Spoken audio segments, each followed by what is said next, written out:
Hello students, कैसे हैं आप लोग। आपका स्वागत है। आज एम कॉम सेकेंड सेमेस्टर जो है उसकी क्लास के बारे में हम लोग डिस्कशन करेंगे। जैसा कि आप लोग जानते हैं, हमारे को यहाँ पे इनडायरेक्ट टैक्स का जो पेपर पढ़ना है उसके बारे में मैं आपसे डिस्कस करूँगा। आज हमारा ये इंट्रोडक्टरी लेक्चर होने वाला है। इसमें हम लोग डिस्कस करेंगे कि हम लोगों को यहाँ पे कौन कौन से टॉपिक कवर करने हैं, और जैसा कि इनडायरेक्ट टैक्स यानी कि हिंदी में बोलते हैं अप्रत्यक्ष कर, उसमें हमको कौन कौन से एक्ट्स बेसिकली पढ़ने हैं उसके बारे में हम एक ब्रीफ डिस्कशन यहाँ पे करने के लिए आए हुए हैं।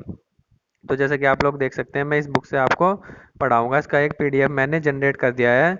मैं आपको बता देता हूँ हमको किस तरीके से पढ़ना है। तो ये पीडीएफ जो भी होगा, जो भी क्लास हुआ करेगी, इसका मैं जो भी पीडीएफ हुआ करेगा उसको आपके जो क्लास का ग्रुप बना हुआ है उसमें शेयर कर दिया करूँगा। और साथ में ये जो क्लास है ये एक यूट्यूब चैनल पे आएगी। यूट्यूब चैनल का लिंक भी मैं ग्रुप में शेयर कर दिया करूँगा, वहाँ से आप लोग इसको पढ़ सकते हैं। और अगर आपको कोई क्वेरी रहती है तो आप कमेंट बॉक्स में भी लिख सकते हैं। यूट्यूब के नीचे जो कमेंट बॉक्स दिया होता है, या फिर ग्रुप में भी आप लोग अपनी क्वेरी हमसे पूछ सकते हैं। तो आइए थोड़ा सा देख लेते हैं इसमें हम लोगों को इनडायरेक्ट टैक्स में कौन कौन से बेसिकली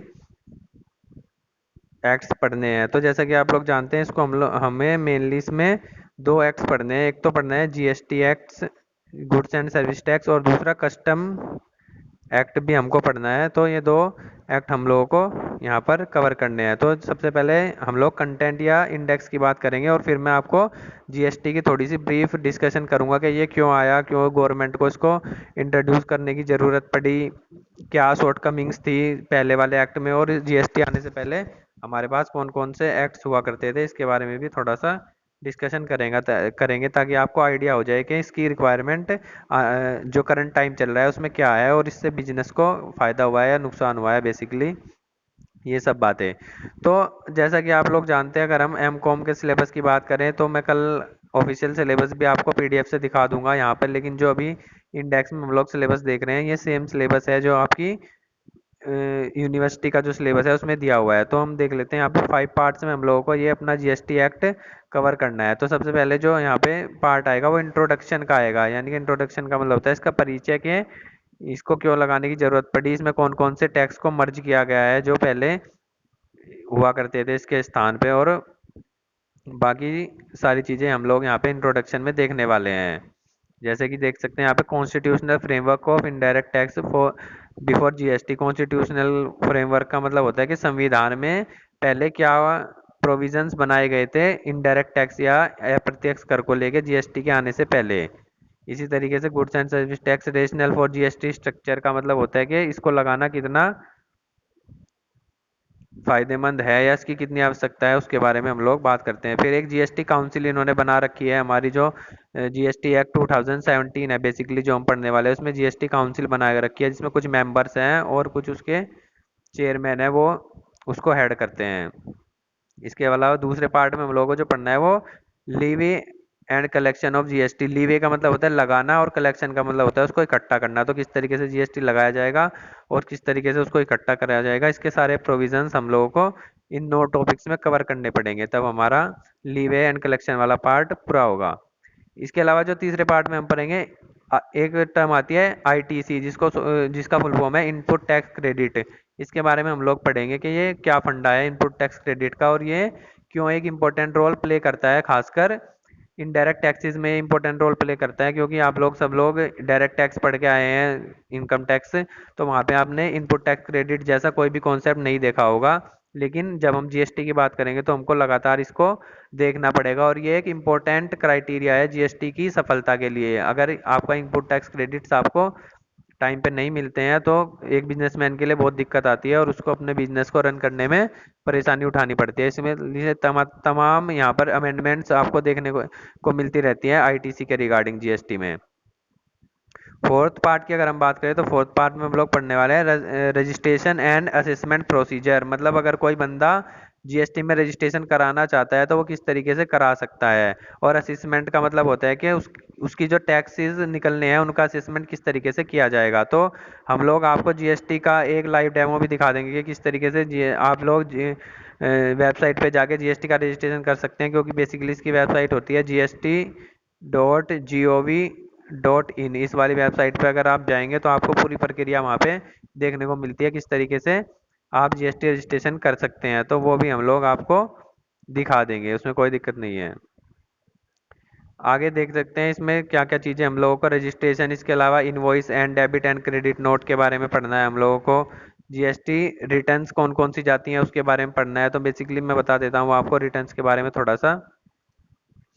अभी जो करंटली जीएसटी में प्रोविजंस बनाए गए थे रिटर्न को लेके, वो तीन तरह की रिटर्न हमारी जानी थी: GST-R1, GST-R2 और GST-R3। लेकिन यहाँ पर जैसा कि आप लोग जानते हैं इंडिया है, जैसे आप लोग सोचते हैं वैसे सारी चीज़ें इंप्लीमेंट नहीं हो पाती हैं। तो अभी यहाँ पर जो करंटली रिटर्न्स फाइल की जा रही है वो GST-R3 भी की जा रही है और GST-R1 की जा रही है। इसके अलावा एक रिटर्न हो रही है GST-R2 है जो रिकन्सिलेशन की है, उसके बारे में हम लोग पढ़ेंगे। तो बेसिकली जैसा इन्होंने एक्ट में बताया गया था कि GST-R1, 2 और 3 फाइल की जाएंगी, वैसा अभी सिस्टम नहीं चल रहा है। इसके अलावा ऑडिट और अकाउंट्स को लेकर क्या प्रोविजन है वो हम लोग इसमें पढ़ेंगे, और असेसमेंट कैसे किया जाएगा वो पढ़ेंगे। फिफ्थ पार्ट में हम लोग पढ़ेंगे स्पेशल प्रोविजंस क्या है टैक्सेस को लेके, जैसे कि ई कॉमर्स ट्रांजेक्शन का टैक्सेशन कैसे होगा, एंटी प्रॉफिटिंग मेजर्स कैसे लेंगी गवर्नमेंट। इसके अलावा ई वे बिल कैसे जनरेट होगा, क्योंकि ई वे बिल एक नया कॉन्सेप्ट बाद में आया जीएसटी के आ जाने के 1 साल बाद ई वे बिल का कॉन्सेप्ट इंट्रोड्यूस किया गया। तो ये एक बहुत ही महत्वपूर्ण टॉपिक है जिसके बारे में लगातार चर्चाएं की जाती हैं। तो ई वे बिल कैसे जनरेट होता है वो भी हम लोग आपको एक लाइव डेमो दिखा देंगे। इसके अलावा जीरो रेट सप्लाई, मतलब ऐसी सप्लाई जिनको जीएसटी के अंदर टैक्स तो किया गया है लेकिन उन पे जो टैक्स लगता है वो जीरो रेट से लगता है, मतलब बेसिकली सप्लायर को कोई टैक्स वहाँ पे नहीं करना पड़ता।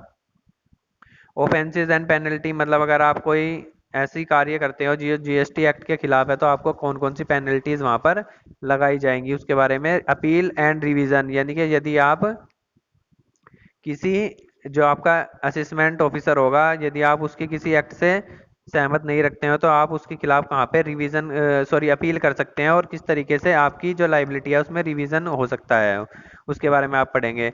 तो ये तो एक एक्ट था जीएसटी, जिसे बोलते हैं goods and service tax act 2017, 2017 में इसको इंट्रोड्यूस किया गया था। एक तो वो वाला एक्ट था ये। साथ में आपको एक और एक्ट पढ़ना है यहाँ पे जिसका नाम है कस्टम एक्ट 1962। कस्टम एक्ट 1962 भी हम लोगों को अपने सिलेबस में पढ़ना है, क्योंकि ये भी हमें इनडायरेक्ट टैक्स का ही एक पार्ट है, उसमें दिया गया है। तो देख लेते हैं कस्टम में भी आपको क्या क्या चीज़ें पढ़नी पड़ेगी। तो एक तो हमारा जो एक्ट है उसका नाम है कस्टम एक्ट 1962। इसके अलावा कस्टम टैरिफ रूल्स भी हमको इसके साथ पढ़ने पड़ेंगे। तो देख सकते हैं आप इंपॉर्टेंट डेफिनेशंस पढ़ेंगे हम लोग। उसके बाद कौन कौन सी ड्यूटीज लगाई जाती हैं, जैसे बेसिक कस्टम ड्यूटी यहाँ पे हम लोगों को पढ़नी है। इसके अलावा बीसीडी बेसिक कस्टम ड्यूटी, और एसीडी मतलब एडिशनल कस्टम ड्यूटीज है, एंटी डंपिंग ड्यूटीज है, ये सब हम लोगों को पढ़ना पड़ेगा। बाकी जैसे जैसे हमारी क्लास आगे बढ़ती रहेगी हम लोग आपको साथ में ये सब चीज़ें बताते रहेंगे कि हम लोगों को क्या क्या यहाँ पे पढ़ना है। तो स्टूडेंट्स हम देख लेते हैं जो हमारा पहला यहाँ पर टॉपिक है उसके बारे में थोड़ी सी आज ब्रीफ चर्चा कर लेते हैं। तो जो हमारा पहला टॉपिक होने वाला है ये होने वाला है constitutional framework of indirect taxes before GST, यानी कि जब जीएसटी लागू नहीं किया गया था। क्योंकि आप लोग जानते हैं जो जीएसटी लागू किया गया है वो 2017 में लागू किया गया है, लेकिन जो हमारा टैक्सेशन सिस्टम है वो तो काफ़ी दिनों से चलता हुआ आ रहा है। आज़ादी जब भारत को नहीं मिली थी उससे पहले भी टैक्सेस का सिस्टम चला करता था, और जब 1947 में हमारा देश आज़ाद हुआ उसके बाद भी टैक्सेशन का सिस्टम चलता रहा। तो उस टाइम जीएसटी तो हुआ नहीं करता था, लेकिन जो बिजनेसमैन होते थे उनको टैक्सेशन देने की लाइबिलिटी तो आया करती थी। तो उस टाइम क्या टैक्सेस हुआ करते थे उसके बारे में थोड़ा सा हिस्ट्री हम लोग जानेंगे। तो जैसा कि आप लोग देख सकते हैं, अगर हम लोग इसको इंग्लिश में है ये, लेकिन मैं इसको हिंदी में आपको समझाता रहूँगा तो आपको कोई भी दिक्कत नहीं आने वाली है। इंट्रोडक्शन की अगर बात करें तो इसमें देखिए लिखते हैं कि constitutional provision for taxation in India has always been strong, यानी कि जो कॉन्स्टिट्यूशनल यानी कि संविधान में जो स्थिति हुआ करती थी टैक्सेशन की भारत में, वो हमेशा से स्ट्रॉन्ग रही है। यानी कि एक महत्वपूर्ण स्थान टैक्सेशन का हमारे संविधान में रहा है। Indian constitution prohibits levy of taxation and recovery of tax unless they are legally imposed and recoverable by statute. इसका मतलब क्या होता है कि हमारा जो संविधान है वो इस बात पर रोक लगाता है कि टैक्सेस हमेशा सरकार द्वारा ही लगाए जाएं। स्टैच्यू का मतलब होता है लॉ, यानी कि अगर लॉ कहता है तो ही हम लोग टैक्स लगाएंगे, और यदि कोई व्यक्ति आपको टैक्स लगाता है अगर लॉ के खिलाफ तो उसको संविधान मना करता है। जैसे कि अगर कोई आपकी दुकान पे आके कहे और बोले कि हमको हफ्ता दे दो या हफ्ता आपसे वसूल करे तो वो एक इलीगल चीज़ है उसको हम लोग टैक्सेस के दायरे में नहीं रख सकते। दूसरी चीज यहाँ पे देखो, ये एक इम्पोर्टेंट बात है, ये हमको याद रखनी है। जो आर्टिकल 246 है भारतीय संविधान का, वो सेंट्रल गवर्नमेंट को पावर देता है कि वो टैक्सेस से रिगार्डिंग प्रोविजन बना सकते हैं। देखो लिखा हुआ है कि article 246 of Indian constitution give power to central government to enhance law for to enact law for subject provided in central list 1 of schedule 7. Likewise state government are empowered to enact law for subject of state list 2 of schedule 7। तो इसका मतलब मैं आपको बता देता हूँ एक आसान भाषा में। देखो जो हमारा संविधान है उसका आर्टिकल 246 ये हमको याद रखना है। ये हमको, ये जो केंद्र सरकार होती है, क्योंकि आप लोग जानते हैं दो तरह की सरकार हिंदुस्तान में चलती है, एक सेंट्रल गवर्नमेंट और एक स्टेट गवर्नमेंट। तो हम लोग उसको शॉर्ट फॉर्म में एसजी और सीजी लिखेंगे। तो जो 246 आर्टिकल है वो सेंट्रल गवर्नमेंट को भी टैक्सेशन से रिलेटेड कानून बनाने की इजाज़त देता है या अधिकार देता है, और स्टेट गवर्नमेंट को भी टैक्सेशन से रिलेटेड कानून बनाने का अधिकार देता है। तो जो सेंट्रल गवर्नमेंट है वो टैक्सेशन से रिलेटेड जो कानून बनाती है वो बनाती है सेंट्रल लिस्ट 1 में, ठीक है जी। और जो स्टेट गवर्नमेंट है वो अपने जो कानून बनाएगी वो बनाएगी स्टेट लिस्ट 2 में। तो इनकी list is sir central government ने कॉन्स्टिट्यूशन ने दे रखी है, और उसके हिसाब से ये गवर्नमेंट अपने अपने रिस्पेक्टिव लॉज बनाती है। जैसा कि आप लोग जानते हैं, जो अपने अभी फर्स्ट टाइम पे पढ़ा था, आपने पढ़ा था आईटी एक्ट 1962, यानी कि इनकम टैक्स एक्ट आपने पढ़ा था। तो वो क्या है, एक केंद्र का मामला है। सेंट्रल गवर्नमेंट ही इनकम टैक्स से रिलेटेड कानून बना सकती है, और उसका जितना भी कलेक्शन होता है टैक्स का वो भी सेंट्रल गवर्नमेंट ही वसूल करती है। तो जो वो सेंट्रल गवर्नमेंट ने कानून बनाया था वो सेंट्रल लिस्ट 1 के हिसाब से बनाया था। इसी तरीके से मैं आपको बताना चाहूँगा, जीएसटी से पहले हमारे जो टैक्स एक्ट चला करते थे वो बेसिकली कौन कौन से एक्ट चला करते थे। एक तो हमारा चलता था एक्साइज ड्यूटी लगा करती थी हमारी, एक हमारा लगा करता था सर्विस टैक्स। ये बिजनेस में मोटे मोटे जो टैक्स लगते थे वो मैं आपको बता रहा हूँ। एक लगा करता था वैट, और उसी के ओब्लिक में था सेल्स टैक्स। तो अब इनके बारे में बता देते हैं थोड़ा सा।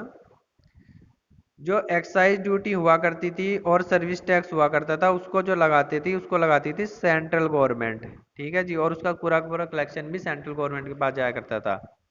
लेकिन जो हमारा वैट था, वैट की फुल फॉर्म होती है वैल्यू एडिड टैक्स, ये लगाया करती थी स्टेट गवर्नमेंट, और इसका जो कलेक्शन होता था वो भी स्टेट गवर्नमेंट किया करती थी।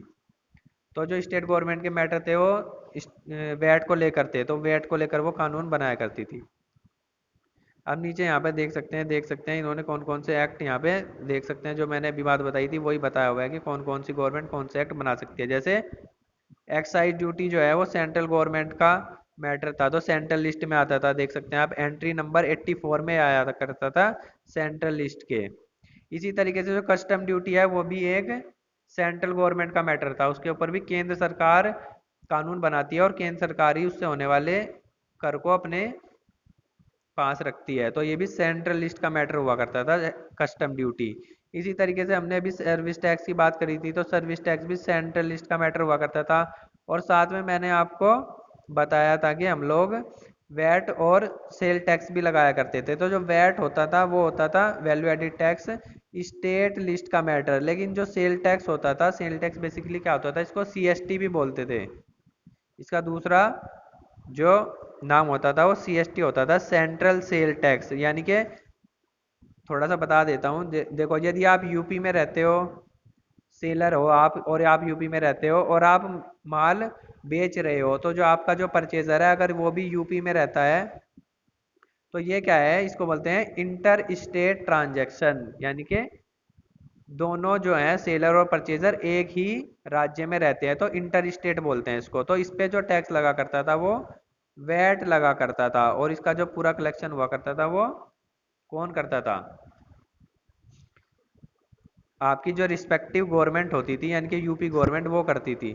लेकिन सपोज करो आप यूपी में रहते हो, आप सेलर हो, आप यूपी में रहते हो, और आपका जो परचेजर है वो यूके यानी कि उत्तराखंड में रहता है। तो यहाँ पे क्या हो गया, ये एक दो स्टेट की बात हो गई, यानी कि यूपी से माल चल के उत्तराखंड में जा रहा है, तो इसको बोलते थे इंटर स्टेट ट्रांजेक्शन। सॉरी, पहले मैंने शायद इंटर स्टेट बोल दिया, वो इंट्रा स्टेट होता है। यदि यूपी से यूपी में माल बेचा जाएगा तो उसको इंट्रा स्टेट बोलेंगे, लेकिन यदि आप उत्तर प्रदेश से उत्तराखंड में माल बेचोगे तो उसको इंटर स्टेट बोलेंगे। तो इस पे जो लगा करता था टैक्स, वो लगा करता था CST, यानी कि सेंट्रल सेल टैक्स। और इसका कुछ हिस्सा सेंट्रल गवर्नमेंट को जाया करता था, कुछ हिस्सा स्टेट गवर्नमेंट को। तो इस तरीके से ये लगा करते थे। अब देख लेते हैं, जो एक्साइज ड्यूटी लगता था वो बेसिकली मैन्युफैक्चरिंग पे लगता था। यदि आप किसी भी चीज़ का निर्माण करते हैं, जैसे आप बोतल बनाते हो कोई, है ना, या फिर आप कोई और निर्माण करोगे, कोई भी मैन्युफैक्चरिंग करोगे, तो उस पर क्या बोलते हैं, मैन्युफैक्चरिंग ड्यूटी या एक्साइज ड्यूटी उसको बोलते थे, वो लगता था ये। लेकिन यदि आप इंपोर्ट एक्सपोर्ट करते हो, मतलब आप दुबई में कोई माल भेजते हो या दुबई से कोई माल यहाँ पे इंडिया में मंगाते हो शिप के थ्रू या एरोप्लेन के थ्रू या फिर कार्गो के थ्रू, तो उसमें क्या होता था, उसमें जो टैक्स लगते थे वो लगती थी कस्टम ड्यूटी। तो ये जो टैक्स लगा करता था कस्टम ड्यूटी, ये तो अभी भी लगता है और हमारे सिलेबस में भी है, ये इंपोर्ट और एक्सपोर्ट पे लगता है। इसी तरीके से जो सर्विस टैक्स था, हमारा जो सर्विस टैक्स था वो सर्विस प्रोवाइडिंग पे लगता था। यानी कि अगर आप कोई कंसल्टेंसी की सर्विसेज देते हो या फिर आप अगर ट्यूशन पढ़ाते हो तो आपको सर्विस टैक्स का सामना करना पड़ता था। या आप इंश्योरेंस सेलिंग का काम करते हो, कोई इंश्योरेंस कंपनी है तो वो भी सर्विस देती है, उसको भी सर्विस टैक्स का सामना करना पड़ता था। लेकिन GST के आने के बाद ये सब टैक्सेस को ख़त्म किया गया है। लेकिन हम लोग एक बैकग्राउंड देख रहे हैं, इसलिए मैं इन सब के बारे में आपको बता रहा हूँ। जो वैट और सेल टैक्स था ये कहाँ पे लगता था, ये भी जो हमारे गुड्स होते थे उनकी सेल परचेज पे लगता था। यानी कि पहले उन पे मैन्युफैक्चरिंग ड्यूटी या एक्साइज ड्यूटी जिसको बोलते हैं वो लग जाती थी, और जब उसे एक स्टेट में या दो स्टेटों के बीच में बेचा जाता था तब उस पर वैट या सेल टैक्स, जिसे CST बोलते हैं, वो लगा करता था। अब देखो यहाँ पे मैन्युफैक्चरिंग ड्यूटी या फिर एक्साइज ड्यूटी भी इसका नाम है, इसके बारे में दिया हुआ है, तो आप लोग इसको देख सकते हैं। ये जो लगता था ये सेंट्रल लिस्ट वन में लगाया करती थी सेंट्रल गवर्नमेंट, और इसका जो एक्ट था वो कौन सा था, सेंट्रल एक्साइज एक्ट 1944 के माध्यम से ये लगता था। और इसके साथ साथ जो सेंट्रल एक्साइज के रेट से, मतलब किस रेट से टैक्स लगाया जाएगा, वो हमको दिया हुआ था इस वाले एक्ट में, सेंट्रल टैरिफ एक्ट 1985। लेकिन अच्छी बात यह है कि हम लोगों को ये सब चीज़ें अब याद नहीं रखनी है। हमको ये याद नहीं रखना कि सेंट्रल एक्साइज एक्ट कौन सा था या उसका टैरिफ एक्ट कौन सा था। बस हमको ये इंट्रोडक्शन पार्ट के रूप में पढ़ना है, और साथ में ये जरूर याद रखना है कि जो एक्साइज ड्यूटी है वो किसी भी चीज़ के उत्पादन यानी कि मैन्युफैक्चरिंग पे लगा करती थी। ठीक है जी। देखो यहाँ पे थर्ड पॉइंट में लिख रखा है, all goods manufactured is liable for central excise tax. जितने भी गुड्स हम लोग मैन्युफैक्चर करते थे उन पे सेंट्रल एक्साइज टैक्स लगा करता था। इसी तरीके से नीचे आप देख सकते हैं, ये वाला पॉइंट हम देख लेते हैं, पांचवा। इसमें लिखा हुआ है eventually MODVAT was replace by central value added tax and VAT replaced it. तो जैसा कि मैंने आप लोगों को बताया, अभी जो हमारा GST है इसमें एक वर्ड हम बार बार पढ़ेंगे, ITC, यानी कि इनपुट टैक्स क्रेडिट। यानी कि जो टैक्स आप पर पहले लग चुका है उसका आपको क्रेडिट मिल जाता है। तो ये तो एक टर्म है, इसको अलग ही इलेबोरेटली यानी कि अच्छी तरीके से हम आने वाले लेक्चर्स में पढ़ेंगे। लेकिन अभी आप ITC का मतलब इनपुट टैक्स क्रेडिट, मतलब जो आप टैक्स पे कर चुके हो उसका आपको क्रेडिट मिलेगा। तो GST में जो वर्ड इस्तेमाल होता है ITC, लेकिन जो एक्साइज ड्यूटी थी उसमें जो वर्ड इस्तेमाल होता था वो होता था सैनवैट, सेंट्रल वैल्यू एडिड टैक्स। मतलब जो आप ऑलरेडी एक्साइज में टैक्स पे कर चुके होते थे उसका आपको क्रेडिट मिलता था सैनवैट के रूप में। तो बेसिकली है। सातवां पॉइंट अगर हम देखें तो उसमें लिखता है कि primarily normal rate of 12% was there, apart from this additional excise surcharge was also introduced. तो जो नॉर्मल रेट एक्साइज ड्यूटी का हुआ करता था उस टाइम पे वो 12% हुआ करता था, उसके अलावा सरचार्ज भी लगा करता था। तो सरचार्ज आप सब लोग जानते होंगे, आप इनकम टैक्स पढ़ के आए हैं, तो वहाँ पर भी चाहे वो इंडिविजुअल हो या कंपनी हो या पार्टनरशिप फर्म हो, AOP हो, BOI हो, कोऑपरेटिव सोसाइटी हो, इन सब पर अगर एक स्पेसिफाइड लिमिट से ऊपर आपकी इनकम होती है तो आपको सरचार्ज लगता था। तो सेम उसी तरीके का सरचार्ज यहाँ पर भी देखने को मिलेगा। आठवें पॉइंट देख लेते हैं, इसमें लिखते हैं कि central excise rules 1944 was replaced and replace with new rules where abolition of cascading effect of tax was focused. तो ये कह रहे हैं कि जो सेंट्रल एक्साइज रूल्स बनाए गए थे 1944 के, उनको 2001 में रिप्लेस कर दिया गया था, और उनका जो फोकस था वो कास्केडिंग इफेक्ट्स को ख़त्म करना था। कास्केडिंग इफेक्ट्स का मतलब क्या होता है? डबल टैक्सेशन, मतलब टैक्स एक बार लग चुका है लेकिन फिर से उसी वस्तु पे दोबारा टैक्स लगाया जा रहा है, तो उसको ख़त्म करने का यहाँ पे इन्होंने इनिशिएटिव लिया था। दूसरा कस्टम ड्यूटी है, इसके बारे में चलो थोड़ा सा देख लेते हैं और फिर हम लोग अपनी क्लास को एंड करेंगे, क्योंकि ये एक इंट्रोडक्टरी क्लास है तो मैं आपका ज़्यादा टाइम यहाँ पे नहीं लूँगा, हम धीरे धीरे अपनी ड्यूरेशन बढ़ाते रहेंगे। तो कस्टम ड्यूटी जो है वो अभी भी लगती है, उसके बारे में ये बोल रहे हैं कि जो उसका एक्ट है वो कस्टम्स एक्ट 1962 है, और साथ में हमको कस्टम टैरिफ एक्ट 1975 भी पढ़ना है, जिसमें रेट्स दिए गए हैं कि कस्टम ड्यूटी किस रेट से लगाई जाएगी। तो ये कौन कौन से चीज़ों पे लगता है? तो ये अगर आप कार्गो इंपोर्ट करते हो, कार्गो मतलब शिप से कोई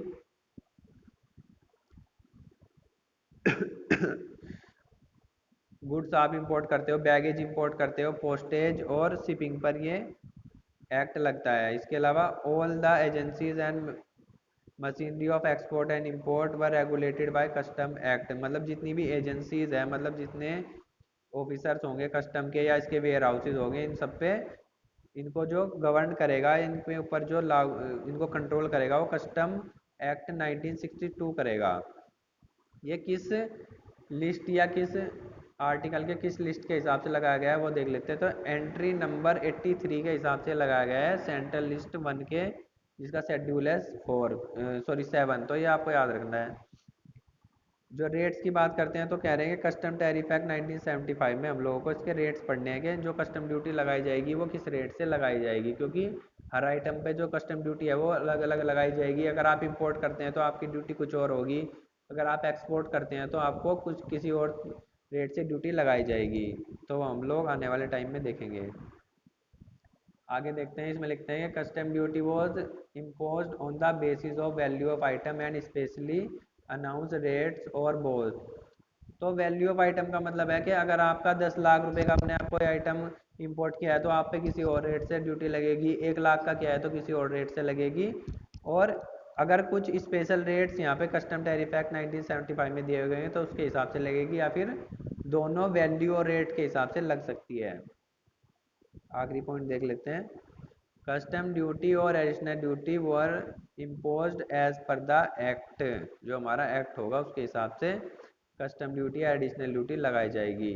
तो ये हमने थोड़ा सा आज यहाँ पे आप एक इंट्रोडक्शन के बारे माध्यम से पढ़ाया, तो होप करता हूँ आपको ये क्लास पसंद आई होगी और आप लोग इसको एक बार ज़रूर देख लें। इसके अलावा जो ये पीडीएफ है ये भी मैं ग्रुप में डाल दूंगा, आप इससे भी पढ़ सकते हैं। अगर आपको कुछ बात समझ में ना आई हो, आप कुछ क्वेरी करना चाहते हो, तो आप जो यूट्यूब का भी आपको लिंक मिलेगा उसके नीचे आप कमेंट कर सकते हैं। इसके अलावा आप ग्रुप में भी अपने क्वेश्चंस रेज कर सकते हैं। तो होपफुली आपको ये क्लास पसंद आई होगी। Thanks for watching this video, we will meet soon in the next class.